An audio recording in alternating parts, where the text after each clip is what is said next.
The Pfizer vaccine for kids between the ages of 5 and 11 is expected to be approved tomorrow, and it's sounding like it will be a one-shot Christmas. So here's what we know about the vaccine schedule for the little ones and when the rollout will actually begin.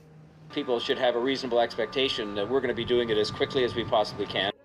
A week or so, that's the timeline being given by Mayor John Tory as to when needles will start going into arms.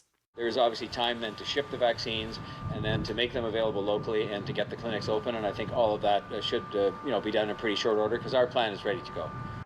And according to Health Minister Christine Elliott, supply should be rolling in anytime now. We've been assured that supply will be provided to provinces and territories by the federal government in the days following Health Canada's approval.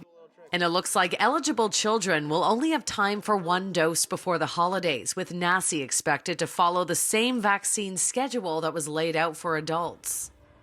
In the United States, they're doing 3-week intervals between the shots. Here, I'm hearing it's going to be 8-week intervals. Why do you think that is? If they do recommend 8 weeks, it would be because of the fact that the vaccines tend to be more efficacious when there is a longer time interval between the first and the second dose. So what type of protection will children have if they get vaccinated now? Will they have a good amount of protection for the holiday season? So unfortunately, we don't have data to show what the efficacy of a single dose is, but if they will have some level of protection 2 weeks after their first dose. But at the same time, I think families still need to be careful with respect to the holidays coming up. It's still incredibly important to make sure that everyone else that you're gathering with are vaccinated.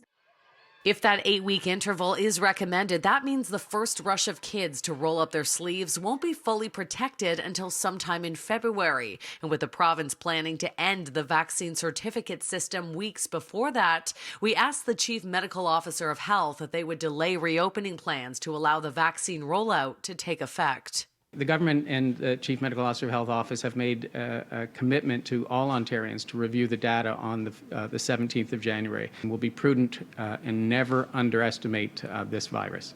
Now, it's unclear how big demand will be. We do know only 66% of Toronto parents are either certain or likely to get their kids vaccinated. The city is calling that a good start. Shauna Hunt, City News.